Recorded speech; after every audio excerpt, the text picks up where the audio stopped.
রহমানির রহিম।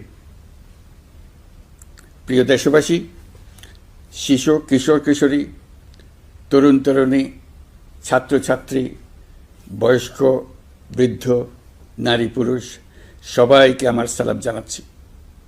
আসসালামু আলাইকুম। শুরুতেই আপনাদের সবাইকে জানাই পবিত্র ঈদুল আজহার শুভেচ্ছা। ঈদ মোবারক।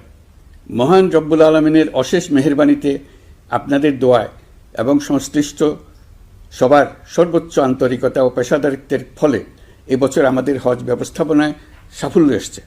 প্রথমবারের মতো সরকারি ব্যবস্থাপনায় লাব্বায়েক অ্যাপের মাধ্যমে হজের সার্বিক ব্যবস্থাপনা ও সেবা নিশ্চিত করা হচ্ছে। এখন পর্যন্ত হজ ব্যবস্থাপনায় কোনো অনিয়মের খবর আসেনি। টাকা দিয়েও হজে যেতে না পারার যন্ত্রণা কাউকে কাঁদতে হয়নি। হজ ক্যাম্প কিংবা বিমানবন্দরে কোনো হাজিকে প্রতিবাদ বিক্ষোভ করতে হয়নি। প্রথমবারের মতো সরকারি টাকায় কাউকে হজে পাঠানো হয়নি। আমি জানি আগামী জাতীয় নির্বাচন কখন হবে সে বিষয়ে সিদ্ধান্ত জানার জন্য রাজনৈতিক দল ও জনগণের মধ্যে বিপুল আগ্রহ রয়েছে।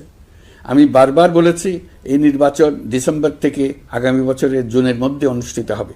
এই সময়ের মধ্যে দেশের নির্বাচন উপযোগী পরিবেশ সৃষ্টির জন্য যা যা করা দরকার সরকার তাই করছে।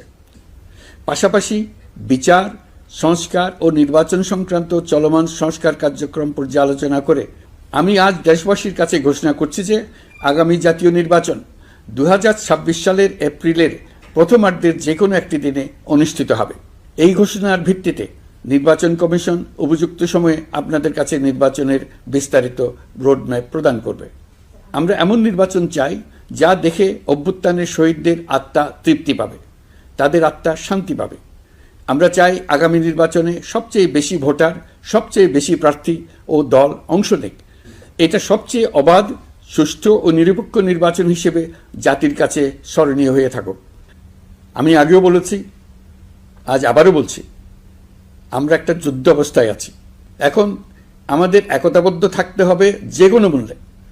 পরাজিত শক্তি এবং তাদের সহযোগীরা ওত পেতে বসে আছে আমাদের ছোবল মারার জন্য, আমাদের অগ্রযাত্রাকে রুখে দেওয়ার জন্য।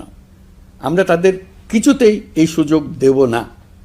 আসুন আমরা আমাদের সম্মিলিত প্রচেষ্টায় প্রিয় মাতৃভূমির স্বাধীনতা, সার্বভৌমত্ব, আঞ্চলিক অখণ্ডতা ও জাতীয় মর্যাদার বিরুদ্ধে যে কোনো আঘাত প্রতিহত করার উদ্দেশ্যে প্রতিরোধের ঐক্যবদ্ধ সুদৃঢ় প্রাচীর গড়ে তুলি।